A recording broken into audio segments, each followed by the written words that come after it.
Howdy, howdy. Welcome on in to the pre-show before the free show on a Monday. Is that what today is? It is, in fact, a Today Monday. is. We haven't done a Monday show in a minute. Yeah. Hey, everybody. Welcome into the pre-show before the free show. I'm Greg. It's Ashley. And here with our weekend wrap-up.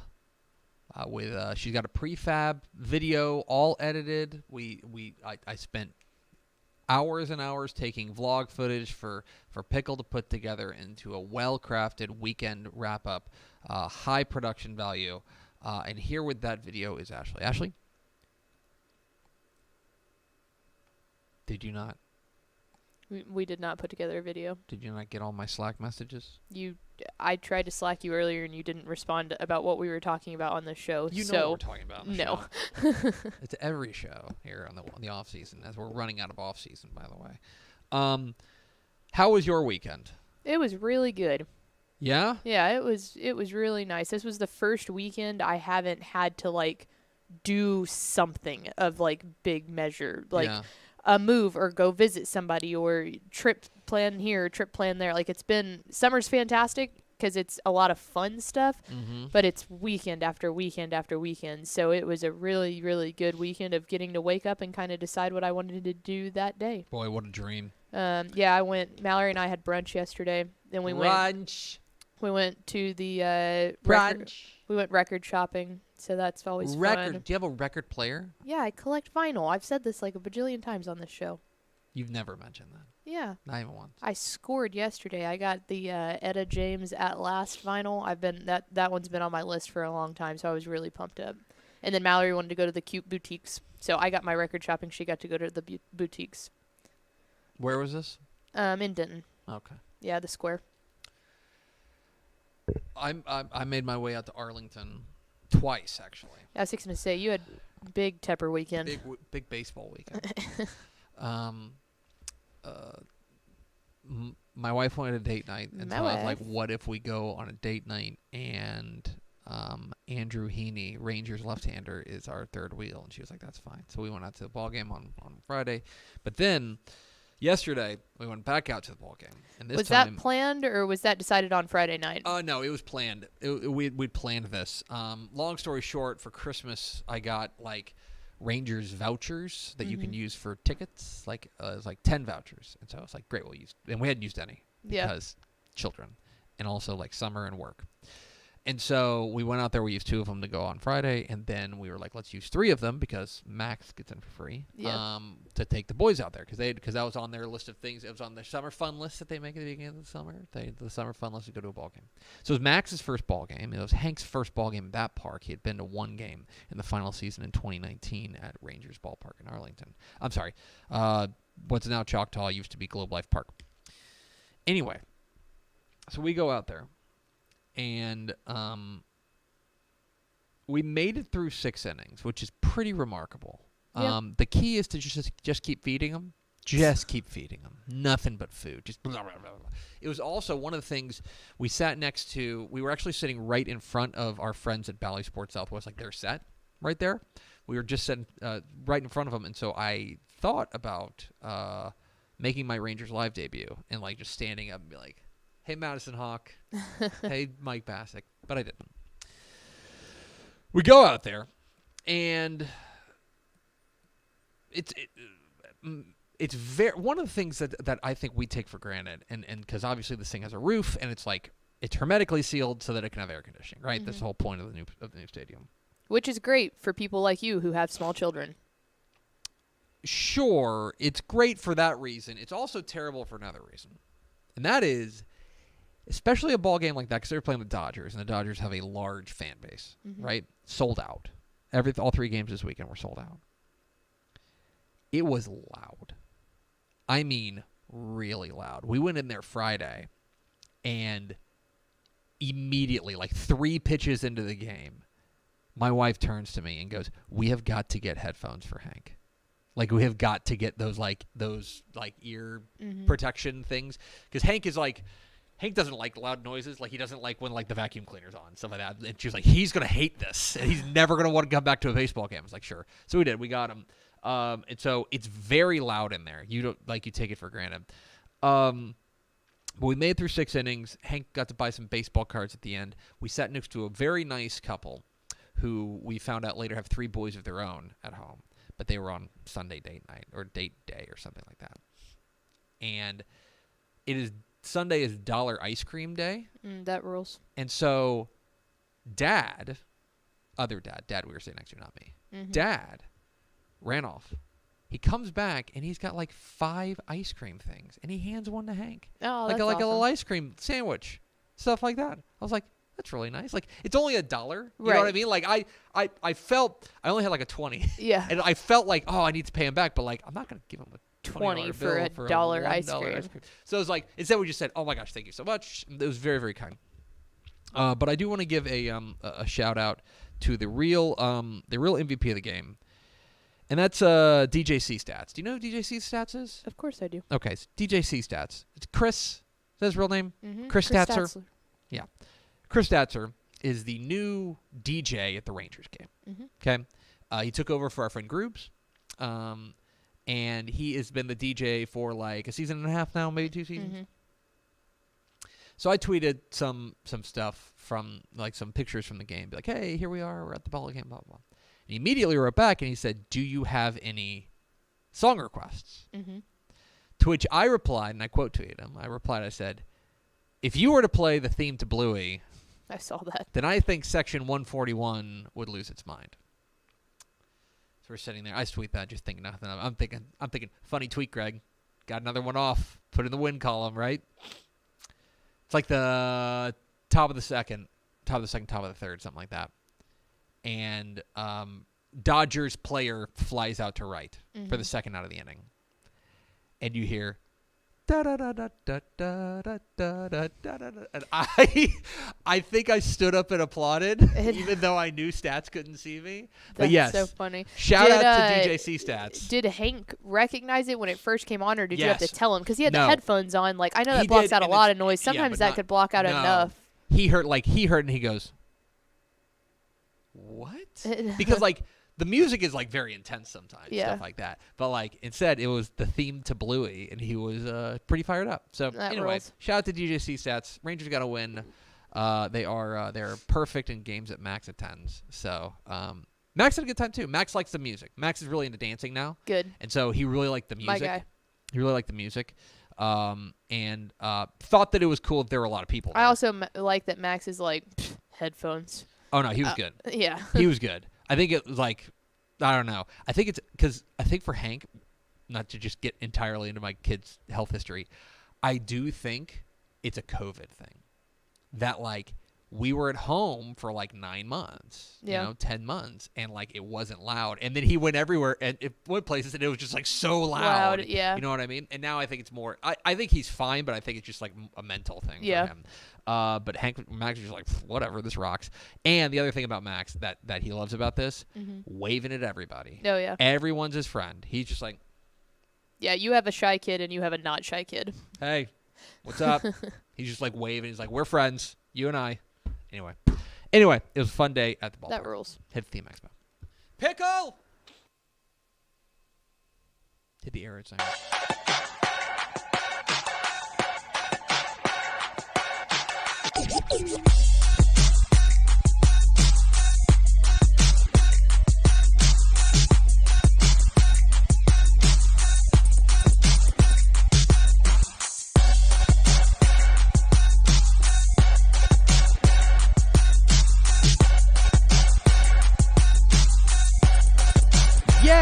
Yes, y'all. From the Dave Campbell's Texas Football Mothership here in beautiful Lewisville, Texas, it's Texas Football Today, a show on the internet. My name's Greg Tupper. I'm the managing editor of Dave Campbell's Texas Football magazine, texasfootball.com, a corresponding website. Thank you for spending a part of your day with us. Whether you're watching us live, texasfootball.com, Facebook, YouTube, Twitch, Twitter, all the places, or you'll listen to the podcast, which you can subscribe to on the podcast vendor of your choice. Either way, thank you for doing your part. Support your local, mediocre internet show. I'm sitting over there at the helm today, making us sound good. She is the Duchess of the Dorks, Miss 305, Miss 956.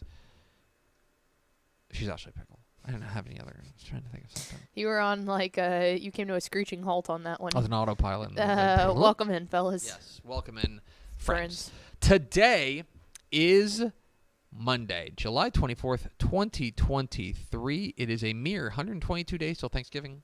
Keep that in mind. Happy birthday.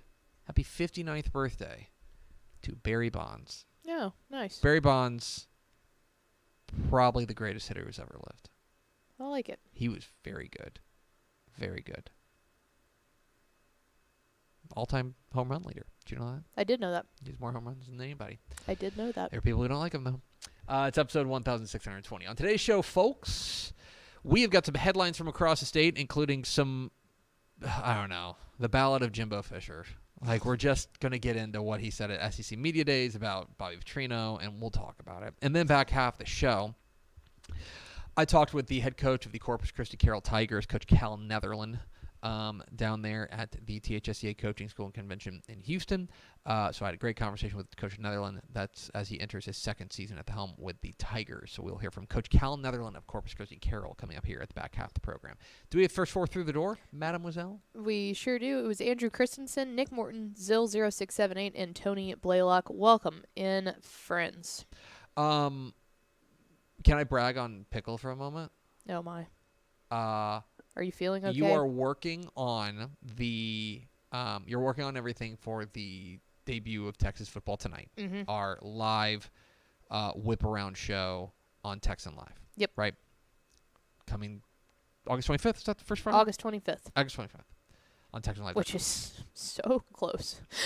I got a first look today. A first look at the graphics package. Yes. And I think it looks cool. Thank you. That is my compliment. Thank you. It yeah. It's wild. You don't realize how many graphics go into a full broadcast graphics package. Gosh, yes. I've got a busy week ahead of me, but they're looking good. We're off to a solid start. But you also because we've worked at Bally Sports Southwest, right? Mm-hmm. And there are people whose entire job is just like graphics. Yeah. Like many people. Yeah. So mine is figuring out when I have time to make graphics in between my real job. So it's been in between like doing this. Yeah. Right? Anyway, I got to look at them. They looked good. Yeah, I'm excited. Thank you. Let's get to some headlines from across the state. We will start in the college ranks, and we'll start in San Marcos, where some bad news came down last week on the campus of Texas State University, and that is that the Bobcats will likely be without their leading rusher for the 2023 season. Lincoln Pear, you may remember, was the Bobcats' leading rusher last year, running for 772 yards and 6 touchdowns when he transferred in from Arkansas State. He was expected to be RB1 for the Texas State Bobcats heading into 2023, and that is he was going to basically be alongside Calvin Hill, alongside in the running back core. He has torn his ACL. This is according to he posted on it was Kef Chardillo. I never get it right. Kef. I would just call him Kef because I don't know anyone else named Kef. Yeah. So Kef C on Twitter, but they're at the San Marcos Daily Record. But Kef reports that Lincoln Pear is going to tore his ACL. He had surgery. Surgery was apparently successful, but very likely that means he's going to miss the 2023 season. That means a lot of it's going to fall on Calvin Hill to be the bell cow back for G.J. Kinney in his first year there as head coach of the Texas State Bobcats. But a tough loss there, as Lincoln Pear is likely to miss the entire season for Texas State after suffering a torn ACL. That just stinks. It really Thumbs does. down to them. Let's talk about SEC Media Days and one Jimbo Fisher. Jimbo Fisher was in Nashville at SEC Media Days and got up there and got behind a mic and did Jimbo things. And somebody asked him about the addition of Bobby Petrino. You may remember that Bobby Petrino is going to be the new offensive coordinator for Texas A&M. And basically they asked him the question we've been asking since he was hired, since Bobby Petrino was hired to be the offensive coordinator, which is, hey, Jimbo, you've never not called plays. Who's going to call plays? That was asked when he got hired. That was asked the first day of spring practice. And that you may was asked remember, multiple times. I don't remember when this was. Was it when he was hired or his first day of spring I think practice? it was spring practice. But somebody asked it because Mike Craven was in the room for this, and asked him, "Hey, who's going to call plays?" Yeah. And he gave a very squishy answer. Yeah, when he could have just lied, honestly. The word is squishy. He said, "Oh, we're going to see how it goes. This, that, and the other. Blah blah blah. This and that." And immediately that's setting off sirens. And then the message boards go in flames. Because the Aggies that I talk to, they just want Jimbo Fisher to be the head coach. Yep. They want to be the head coach and to pass all the offensive play calling duties and all the nitty gritty stuff over to his coordinators. That's what he wants to do. He wants DJ Dirk. They want DJ Durkin to coach the defense and they to coach and call the defense, and they want Bobby Petrino to coach and call the offense. The Aggies I talk to, and I think it is a large majority, I think it's representative of the large majority, they just want that. Which, if you're Jimbo and you're making that much money, passing off the nitty-gritty doesn't seem like a bad thing to do. Especially when you're coming off a 5 and 7 year and you need to have a spark. So somebody asks him again at SEC Media Days. And he replies, quote, "You're still involved in what goes on. In what goes on. I'm not trying to avoid anything. Bobby Petrino. Bobby was hired for a reason. He has a tremendous mind. Hopefully, he will call the game. Every coach is always involved." End quote. There's one glaring word in there. So, still a squishy answer. Still just like a really squishy answer. He can't come out and say, Bobby Petrino is going to call the plays. Or Bobby Petrino's not going to call the plays. He's living in this in-between. And he will not give a firm answer. Now, that alone, and I saw like Aggie Twitter go like, "Oh my God, we're still living here. Can you just say that Bobby Petrino is going to call the plays? Please." Now, I do want to mention, because I do think we got a little bit more clarity, because he went on the Paul Feinbaum show. Friend of the show, Paul Feinbaum. Went on the Paul Feinbaum show and did an interview.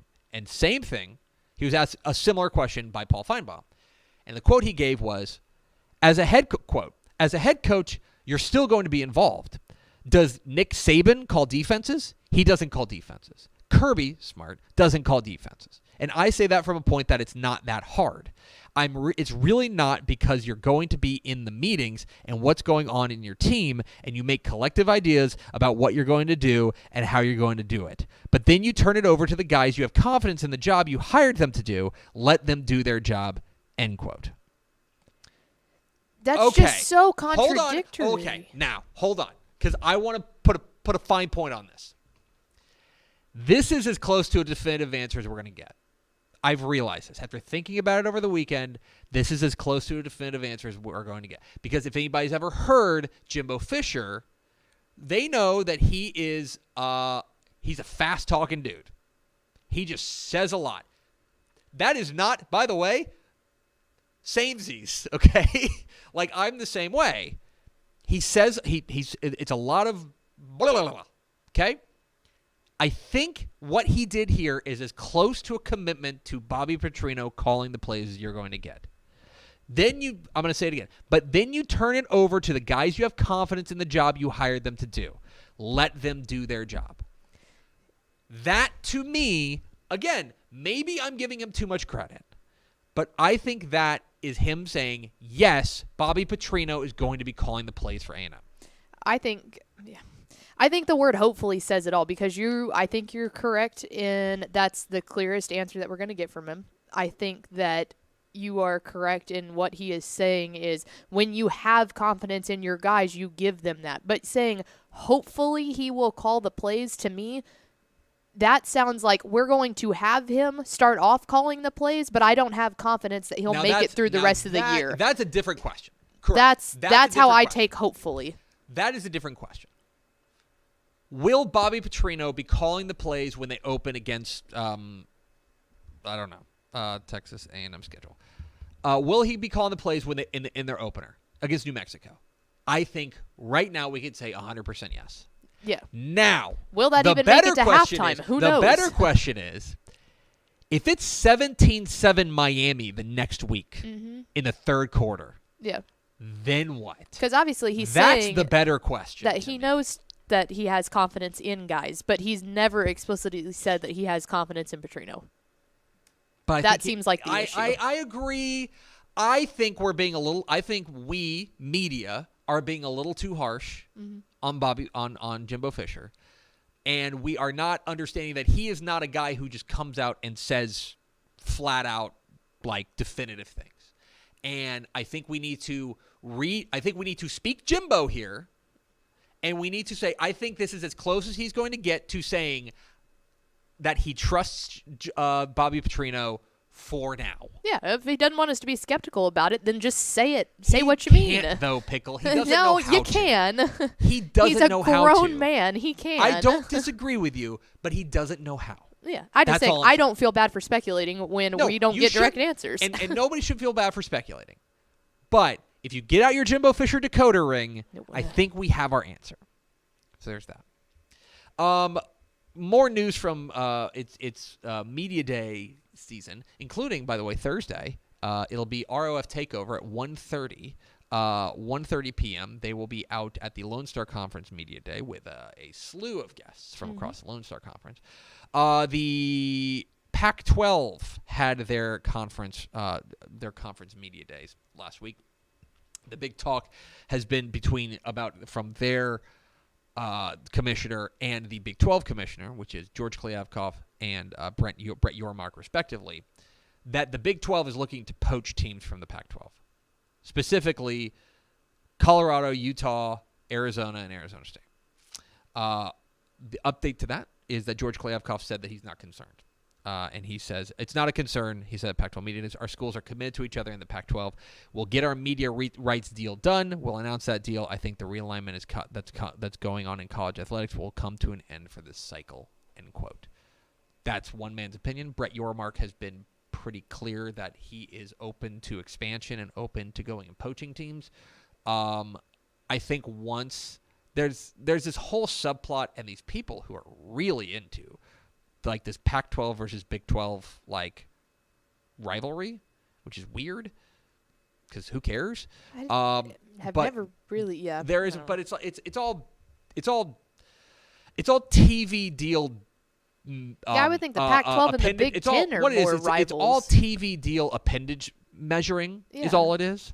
I think as soon as the Pac-12 gets a TV deal done, that's been kind of the thing that's hanging out there. The Big 12 kind of moved their grant of rights ahead, and they jumped ahead in a line of the big Pac-12. So there's been this like rivalry thing. I think once they get that done, it's all going to settle down for a while. I think that George Kliavkoff is correct. However, I would say that before they get that media rights deal done, it is every man for himself, and it wouldn't be a surprise to see like the Big 12 go really hard after some other teams. So there's that.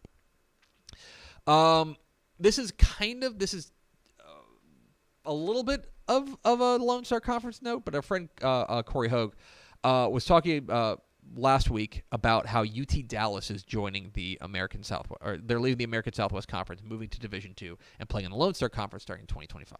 They're moving from D3 to D2. This is a blow for the American Southwest Conference, which is still reeling after what has been a really tough realignment cycle for them. It's a nice get for the American Southwest, or the Lone Star Conference in Division II. Now, UT Dallas does not play football. They do not play football. Sul Ross is making that move, the same thing, from the American Southwest Conference to the Lone Star Conference. They're going to start playing here in 2023 as well, or 2025 as well.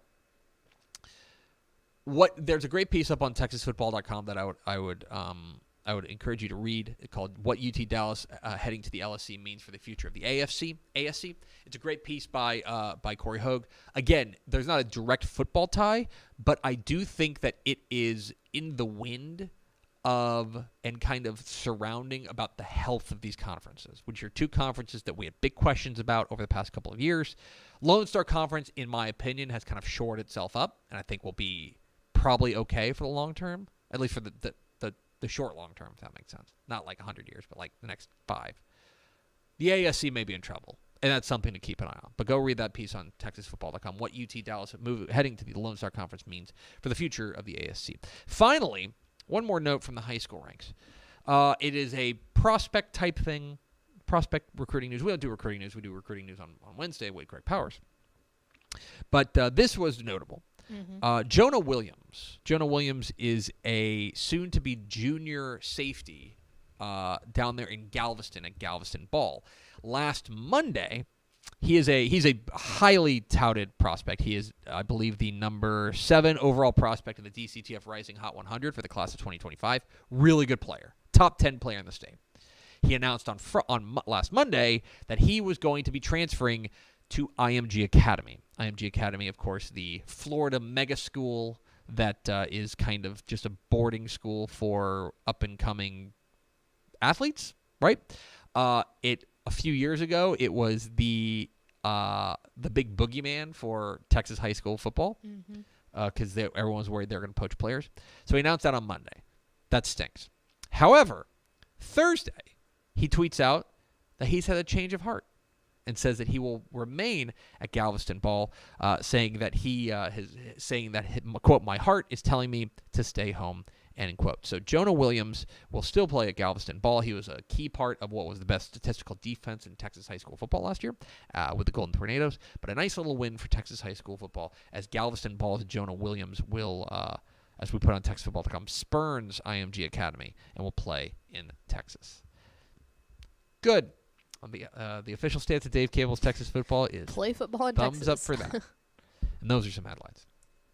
We're Texas Football Tonight. We're here every weekday at noon on TexasFootball.com, talking football in the Lone Star State. You can follow us on Twitter at DCTF, like us on Facebook, Facebook.com/Dave Campbell's. Follow us on Instagram, Instagram.com/Dave Campbell's. And, of course, see us at TexasFootball.com. Now a word from these goods and services. Born and bred in Texas hits a little different, as it should. Texas loves doing business with fellow Texans. VCR Now takes its Texas roots as seriously as its many partnerships with schools and universities around the state. It's also why we're so proud to promote our brand in the pages of the Texas Bible, Dave Campbell's Texas Football, and on the airwaves of Texas Football Today.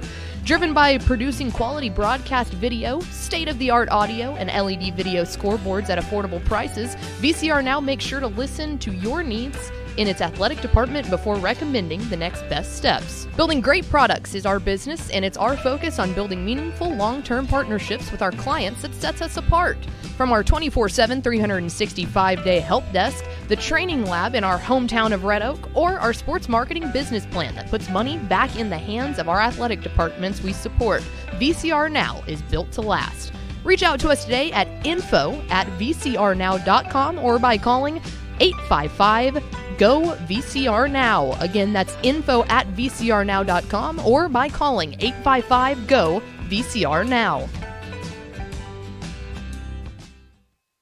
The Gambling Gauchos are a Texas Tech podcast serving you money lines, memes, and Matador content on Twitter, YouTube, and StakeInThePlains.com. Well, let's put it this way.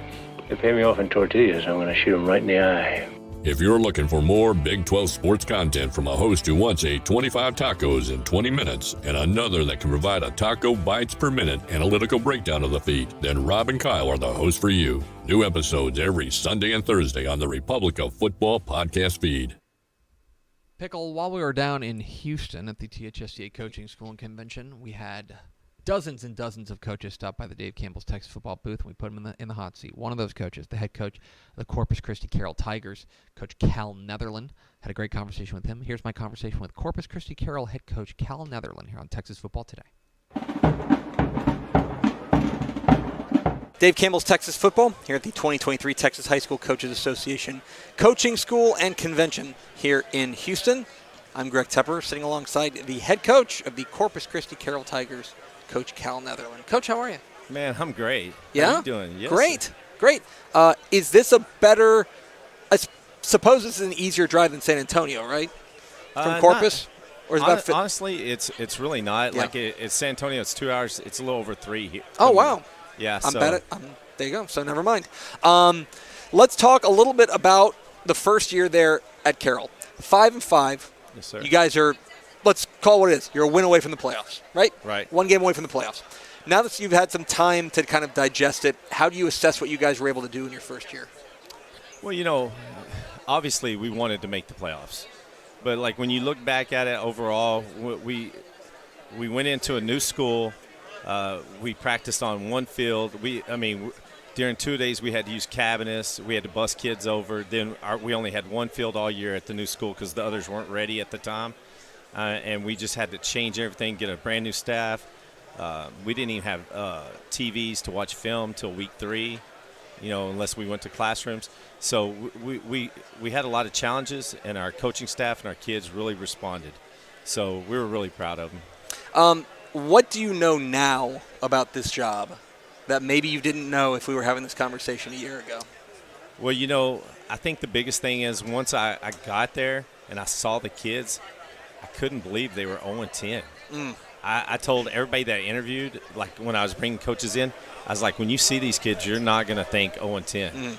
And, obviously we didn't. Those kids proved me right. They were really good. But, like, the buy-in has really been surprising. Like, we went from 50 kids when I got there. They had combined classes, and now we have 2 classes. I'm going to have 227 kids coming next year. So the growth and the amount of kids coming has been crazy. So what is – because you mentioned winless – you take over a winless program, go to 5 wins, right?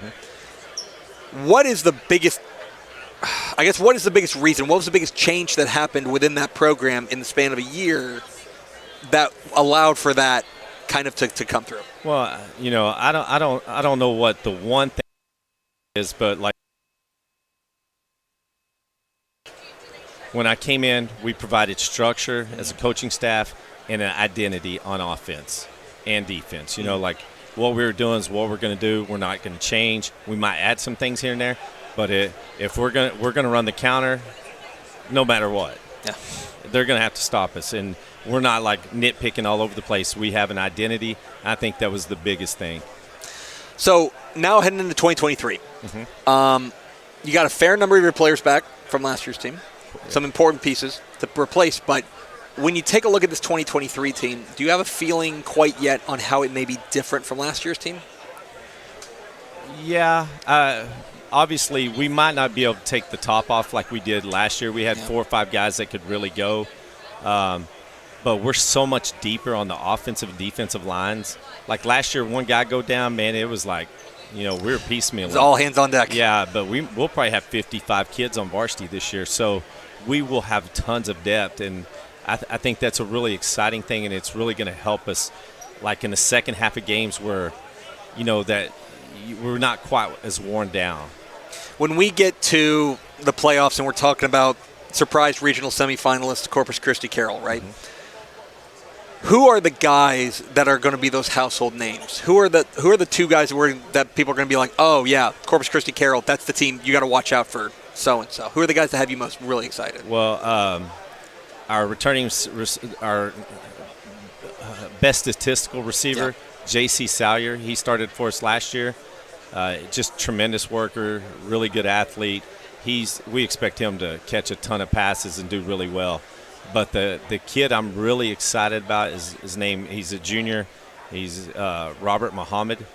He's a dude. He's going to be he's our running back, and he's a bulldozer. And he's fast, and he can make moves, and he's just a great kid. Great kid. So finally, Coach, you've now been in Corpus for a year. You're ingrained in the community. Everyone's trying to get me down to Corpus for this Coastal Bend coaching clinic in January. Heck yeah. I'm going to try to bring my wife down, do a whole weekend. My question is, I'm coming to Corpus. Where am I going to catch Cal Neatherlin eating? What's the go-to?